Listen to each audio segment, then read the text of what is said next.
நிமிர்ந்துகள் நேர்களுக்கு அன்பான வணக்கம். இப்போ நம்மோட ஜோதிட ஆராய்ச்சியாளர் மரியாதைக்குரிய திரு ராவின் அவங்க தான் இணைந்திருக்காங்க. அவங்கக்கிட்ட பேசுறதுக்கும் கேட்பதற்கும் நிறைவே இருக்கிறது. அவர்கிட்டமே பேசலாம். வணக்கம் சார். வணக்கம் சார். சார், நம்ம தொடர்ந்து தேர்தல் பற்றி பேசிகிட்டு இருந்தோம். நீங்கள் முன்கூட்டியே கணித்தீங்க, ஒரு தொங்கு சட்டசபை அமைவதற்கான ஒரு வாய்ப்பு இருக்குங்கிறத கணிச்சிங்க. விஜய்க்கு ஒரு எழுச்சி காலங்கிறத கணிச்சிங்க. தொடர்ந்து பல விஷயங்கள் கணிச்சிங்க. இப்போ மு.க. ஸ்டாலின் அவர்கள் பற்றி தான் இன்றைக்கி நம்ம முழுக்க இதில் கணிக்க இருக்கிறோம். மு.க. ஸ்டாலின் அவர்களுடைய இந்த தோல்வி ஜாதகப்படி அதுக்கான அமைப்பு இருந்தது. இது மொத்தத்தில் அவங்களுக்கு இந்த நேரத்துக்கான தோல்வி இல்லை. ஓகே. அந்த கரெக்டாக அந்த தேர்தல் நேரம், அந்த நேரம் அவ்வளவும் அவங்களுக்கு சரியாக இல்லை. அந்த நேரத்திற்கான அந்த நேரத்தில் மட்டும்தான் இருக்கிற சறுக்கு தான். எனக்கு ஒரே ஒரு சின்ன சந்தேகம் சார். ஒரு மனிதருடைய ஜாதகத்தில் தோல்விக்கான கால அளவும் இருக்குமா? இந்த நேரத்தில் நடந்துட்டா தோற்றுருவோம் அப்படின்னு இருக்குமா? இருக்கும். அது என்ன அப்படின்னா, நமக்கு நாம் முன்னுக்கே போயிட்டுருக்குறோம். இப்படி எல்லாருமா அங்கே போயிட்டே இருக்கிறோம். நேரே போயிட்டுருக்கும்போது ரொம்ப பேர் சேர்ந்து போகும்போது அந்த பக்கம் இந்த பக்கம் முன்ன பின்ன போய்க்கலாம். ஆனால் போயிட்டு தான் இருக்கிறோம். அப்போது இதில் நாம் எப்படி வேணாலும் முடிவு பண்ணிக்கலாம், போகணுமா வேண்டாமாங்கிறது.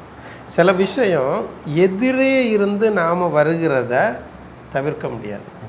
எதிரே இருந்து நம்மளை முன்னுக்கு போக விடாமல் தடுக்கிற சிலது வரும். அப்படி வர்றது யார் அப்படின்னா, ராகு கேது நம்ம போகிற வழியில் எதிரே வருகிறது. அது நம்மளை மோதாமல் விடாது. நம்மளை அது போகிற கால அளவுக்கு எவ்வளவு தூரம் நமக்கு கொடுத்துருக்கோ அவ்வளவு தூரம் நம்மளை அது பின்ன தள்ளிடும். இதுதான் அந்த அமைப்பு. அந்த விஷயத்தில் பொதுவாக இவங்களுக்கு பிறந்தது 1/3/1953 பிறந்திருக்கிறாங்க.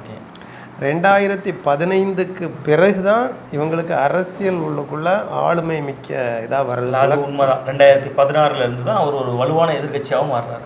அதுதான் 2011 படுதோல்வி தேமுதிக எதிர்கட்சி அன்னைக்கு. அந்த இதில் தலைமைத்துவம் அதுக்கு பின்பு தான் செயல் தலைவராக வராரு. ரொம்ப சரியான புள்ளி அது.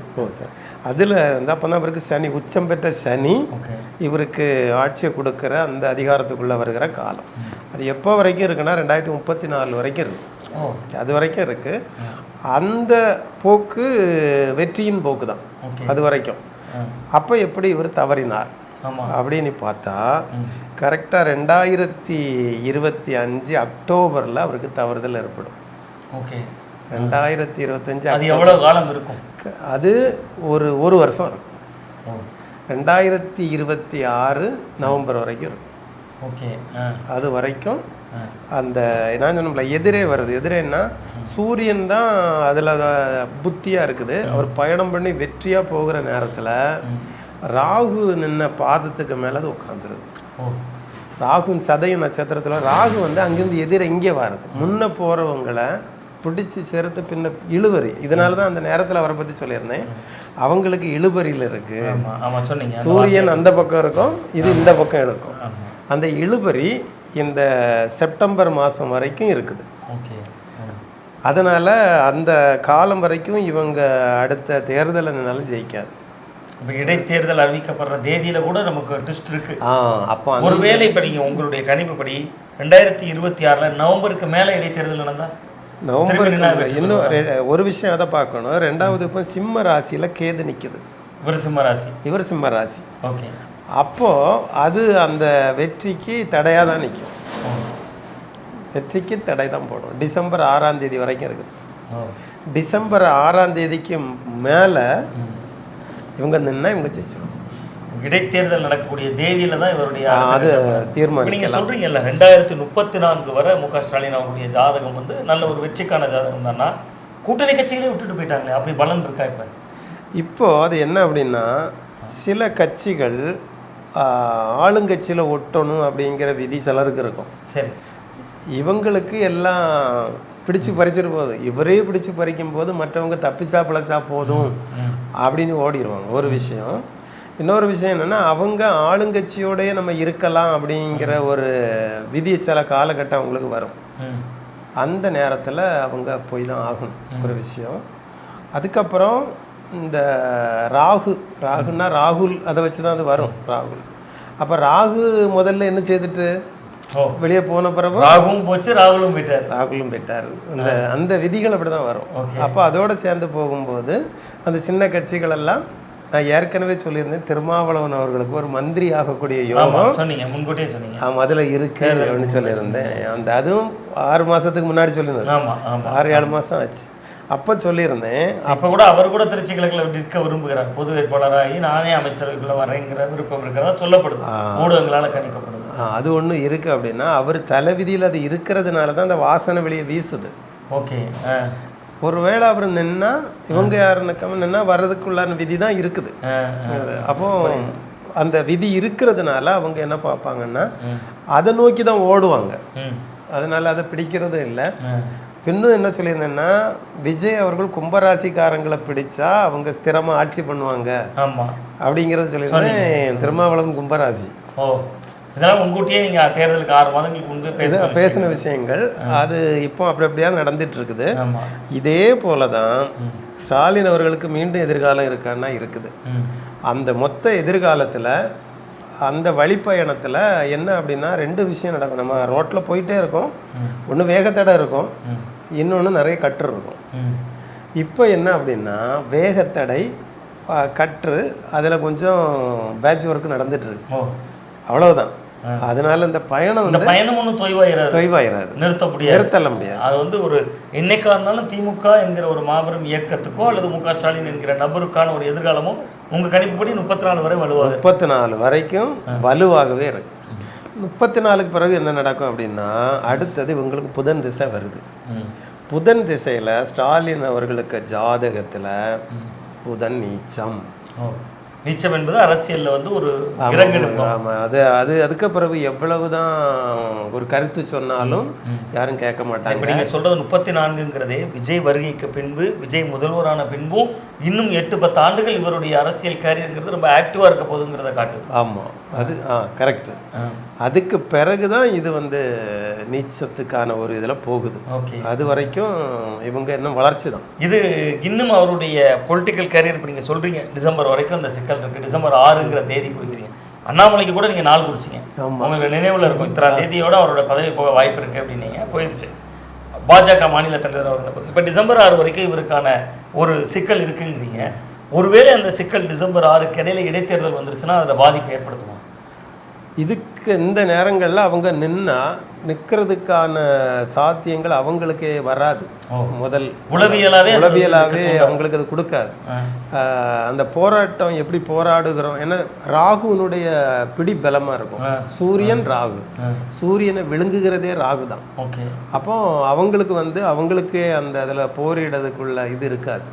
அவங்க இதில் வேண்டாம் அப்படிங்கிறது மாதிரி அவங்களே வந்துடும். இதுக்கு பரிகாரங்கள் ஏதாவது இருக்கா? ஒரு வேளை டிசம்பருக்கு இடையில தேர்தல் வந்து, ஏன்னா நேற்றெல்லாம் திருச்சியில் KN நேரு முன்னாள் அமைச்சர் அவர்லாம் தீர்மானம் போடுறாரு, மு.க. ஸ்டாலின் அவர்கள் திருச்சியில் நிற்கணும். விஜய் அவர்கள் சட்டமன்றத்தில் ஒரு காட்சி வைத்தார், ரொம்ப வைரலாச்சு, பார்த்துருப்பீங்க. அப்பாவை தேடுறேன் அப்படின்ட்டு ஒரு கதை சொல்கிறார். அப்போ அது வந்து திமுகவினரை கொஞ்சம் ஹர்ட் பண்ணியிருக்கு, கொஞ்சம் உளவியலாக அவங்களை வந்து காயப்படுத்தியிருக்கு. அப்போ என்னடா இது இவ்வளவு ஆண்டு அனுபவம் உள்ள ஒரு 75 ஆண்டு பாரம்பரிய கட்சி, அந்த கட்சியினுடைய தலைவர் மு.க. ஸ்டாலின் அவர் குளத்தூரில் தோக்குறாரு, அவரை கேலி செய்கிற விதமாக பேசுகிறாங்களே அப்படின்னு அவங்களுக்கு தோணுது. ஒருவேளை அதனால அவங்க புஷாகி திருச்சி கிழக்கு போறாங்கன்னா ஜாதக அடிப்படையில் ஏதாவது பரிகாரம் இருக்கா? ஒருவேளை தேர்தல் சீக்கிரமே வந்துருச்சுன்னா அப்படி உண்டா? இதுக்கு பரிகாரமே கிடையாது. காலம்தான் பரிகாரம். காலத்தை கடத்தி விடுறதுக்காக வெயிட் பண்ணணும். இப்போ அவங்க சப்போஸ் இவர் இப்படி தேடுறாரு, நம்ம இப்படி ஒரு பெரிய முதலமைச்சராக இருக்கிறவங்க இதெல்லாம் செய்யக்கூடாது, அந்த அவங்களுடைய மரியாதையை கெடுத்துரும். ஆனாலும் இவர் போகிறாருன்னா பின்னும் அவமானப்படுவார். இன்னும் அவருக்கு டேமேஜ் தான் வரும். இப்போ உளவியெல்லாம் நீங்கள் வந்து ஒரு ஜாதக அடிப்படையில் பார்க்குறப்ப ஸ்டாலின் இடைத்தேர்தலில் நிற்க வர மாட்டார், அதை கணிக்க முடியுதா? இதில் வந்து அவர் நிற்க விரும்ப மாட்டார். யார் என்ன சொன்னாலும் இதில் விரும்ப மாட்டார்.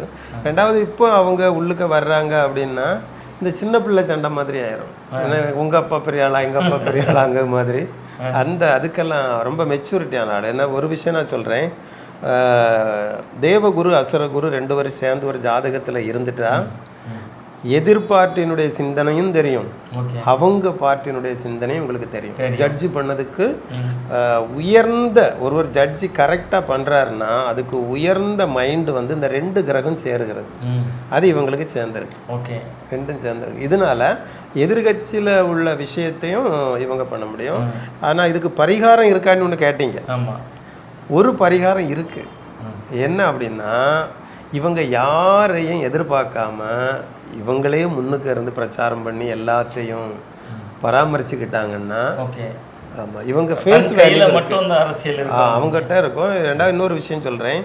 ஒரு இவங்களுக்கு நீச்சம் பெற்ற இடம் வந்து எது அப்படின்னா, மீனத்தில் போய் நீச்சம் பெற்றிருக்கு புதன். ஓகே, ஒரு நீச்சம் பெற்ற அந்த ராசிக்கு என்ன அதிபதி, அதோட ஆதிபத்தியம் என்னென்னா ஆன்மீகம். ஆன்மீகம் சார்ந்த விஷயத்து துறையை யார் கையில் வச்சுருக்காங்களோ அவங்களோ, அல்லது மீன ராசியில் பிறந்தவங்களோ, அல்லது பங்குனி மாதத்தில் பிறந்தவங்களோ, அவங்க கையில் இவங்க பொறுப்பை நம்பினாங்கன்னா அது காலவாரிடும். இல்லை, கிட்டத்தட்ட அதானே நடந்தது. சேகர் பாபு மேலே தான் குற்றச்சாட்டு சொல்கிறாங்க பலரும். அவர் அறநிலையத்துறையில் அமைச்சராக இருந்தவர். இந்த தோல்விக்கு அவரை பொறுப்புக்குள்ளாக்குறாங்க. நீங்கள் ஜாதகப்படி சொல்கிறது எனக்கு அப்படியே அரசியல் ரீதியாக பல இடங்களில் கட்டம் பொருந்துகிற மாதிரி தோணும். ஆமாம், இது வந்து அவர் நீச்சம் அதில் இருக்கிறதுனால தான் பலன்லேயே அது இருக்குது. அந்த பலனில் அவங்க திமுகக்குள்ள உள்ளு விமர்சனம் ஆச்சு. அது உண்மையாக பொய்யா நமக்கு தெரியாது. கட்சியினர் உள்ளு விமர்சனம் பண்ணாங்க. சேகர் பாபுக்கு அறநிலையத்துறை அமைச்சராக இருந்தவர். அவர் கையில் பொறுப்பு கொடுத்தது தான் இவ்வளோ பிரச்சனை காரணம் அப்படிங்கிற மாதிரியான ஒரு கலச்சூழல் உள்ளு விமர்சனம் எழுந்தது. அது இருக்கு கட்டப்படி, அது கட்டப்படியாக அதில் தான் இருக்குது. ஓகே, அது அந்த விஷயங்கள் என்னைக்குனாலும் அந்த இதில் பிறந்த மீனராசியில் பிறந்தவங்க, பங்குனி மாதம் பிறந்தவங்க, அறநிலையத்துறை பொறுப்பில் இருக்கிறவங்க வழியாக இவங்க பயணம் பண்ணினால் அது இது அவங்கள அணைச்சி போட்டுரும். ஓகே, எழும்ப விடாது. சரி, இப்போ 34 வரை அவருக்கான அரசியல் எதிர்காலம் இருக்குன்னு நினைக்கிறீங்க. டிசம்பர் 6 வரை தான் இந்த மங்கலான அரசியல். நான் அப்படி புரிஞ்சுக்கிறேன். மங்கலான அரசியல் இது பிரைட் ஆகும்போது ஓவர் பிரைட் ஆகி மற்றவர்களை வீழ்த்துகிற இடம் நோக்கி போகுமா, அல்லது ஆப்போசிஷனில் ஸ்ட்ராங் ஆகுமா? எப்படி பார்க்குறீங்க? இப்போ ஒரு விஷயம் ரெண்டாவது நல்லா தெரியும்னா, அடுத்தது இவங்களுடைய ஃபைட்டிங் எப்படி இருக்கும் அப்படிங்கிறது பார்க்கணும். இவங்க இருக்கிறாங்கல்ல, பையா இருக்கிறாங்க. இந்த கேது அடுத்தது நேரே கடகராசியில் தான் நுழைய போகுது. ஓகே, இப்போது நமக்கு விஜய் அவர்கள் கடகராசி. சரி, கடகராசிக்காரங்களை பொழிச்சு எடுத்துரும். ஆமாம், அது இனி திமுகவில் எவ்வளவு கேஸுகள், எவ்வளவு அதிகமாக வழக்கு தான் தொடுப்பாங்க. இவங்க தொடுக்கிற வழக்கு தோல்வி அடையாது. ஏகதேசம் அவங்கள வீழ்த்திடும். ஜெயலலிதா அம்மா அவர்களையே கொண்டு ஜெயிலில் போட்டவங்களாகும். அந்த இதில் கடகராசி இதில் வரும்போது இப்போ ஆட்சியில் இருக்கிற ஆட்சியை ஆட்டங்காணுகிறது மாதிரி நிறைய சம்பவங்கள் திமுகவால் நடக்கும். இனிமேல் இருக்கு. ஆமாம், ஸ்டாலின் அவர்களுடைய ஜாதகத்தில் கேது இருக்கிறதே கடகராசியில். சரி, அடுத்தது அது வருகிறதும் கடகராசிக்குள்ளே வருது. அப்போ கடகராசிக்காரங்க ஆட்சியில் இருக்கும்போது நிறைய எதிர்பார்க்கலாம். இனி தமிழ்நாட்டு அரசியல்ல பரபரப்பு அதுக்கு இந்த கட்டமும் ஒரு முக்கியமான கட்டம், ரொம்ப முக்கியமாக இருக்கு. அப்போ நம்ம ஒரு ஆட்சியில் இருக்கோம். ஆட்சியில் இருக்கும்போது எதிரே இருக்கிறவங்களுடைய பலம் இங்கே பலமாக இருக்கு. ஓகே, அந்த பலம் இனி பார்த்துக்கலாம். 2 வருஷம் பார்ப்போம். நான் அன்னைக்கே சொல்லிட்டு இருந்தேன், முடிஞ்சு 29 தேர்தலை யூகிக்க முடியுமா? 29 இவருடைய பலன் மட்டும் இல்லை, 29 தேர்தல் வரும். அதை நம்ம தனி வீடியோ பண்ணிக்குவோம். 29 இவருடைய பலன் எப்படி இருக்கும்? இவங்க பலன் 29ல் போகும்போது இவங்க பலமாக தான் இருக்கிறாங்க. ஓகே, ஆனால் ஒரு விஷயம், எப்போதுமே 29ல் வருகிற தேர்தலில் இவங்க மகன் உதயநிதி ஸ்டாலின் அவர்களை முன்னிறுத்தி செய்யக்கூடாது. அது பின்னடைவு தரும். அது பின்னடைவை தரும். ஓகே, அது இருக்குது. என்ன அப்படின்னா, அவங்களுக்கு ரிஷபராசியை நெருங்கி வருகிற கேது அதை தடை பண்ணிடும். ஓகே, அப்போ சில விஷயங்கள் இதுதான் இதுக்கு வருது அப்படின்னு அவங்க அந்த காயை நகட்டும் போது அவங்கள எடுத்துல அந்த நேரத்தில் கொஞ்சம் ஒதுக்கிக்கிட்டா அதில் கொஞ்சம் எழும்பிடுவோம். நிறைய விஷயங்கள் இதுக்குள்ள பார்த்து நிறைய இருக்கு. ஆமாம், இப்போ நீங்கள் சொல்றதுல திமுகவினருக்கு ஒரு ஆறுதலான செய்தி இருக்கு. கிட்டத்தட்ட டிசம்பர் 6க்கு பின்பு இந்த இயக்கத்தினுடைய தலைவருக்கு பலன் கொஞ்சம் நல்லா இருக்கு. கிரவுண்ட் பாலிடிக்ஸ் எங்களை மாதிரியான ஜேர்னலிஸ்ட் பார்க்கறதுக்கோ அல்லது அரசியல் ஆர்வலர்கள் பார்க்கறதுக்கோ இனிமேல் பரபரப்புக்கு பஞ்சம் இல்லாமல் இருக்கிறதுக்கு இந்த ஜாதகமும் கேரண்டியாக இருக்கும். கேரண்டியாக 2 வருஷம் நீங்கள் இப்போ ஆட்சி ஆரம்பித்ததுலேருந்து இந்த 6 மாதம் அவ்வளவு, அதுக்குத்தான் திமுக கொஞ்சம் பம்மும். ஆமாம், அவங்களே ஹனிமூன் பீரியட் கொடுத்துருக்காங்க. அது அதுக்கு ஆனா பெரும்பாலும் லாண்ட் ஆர்டர் போன்ற விஷயங்களை கொஸ்டின் பண்றாங்க. பட் ஹனிமூன் பீரியட் கொஞ்சம் சாஃப்டா டீல் பண்றாங்க. கரெக்ட், அதுதான் நடக்கும். அது முடிஞ்சு 1.5 வருஷம் ஆடுற ஆட்டம் பயங்கர தாண்டவமா இருக்கும். பயங்கர எதிர்பார்க்கலாம் நிறைய. ரொம்ப நன்றி. ரொம்ப நன்றி சார்.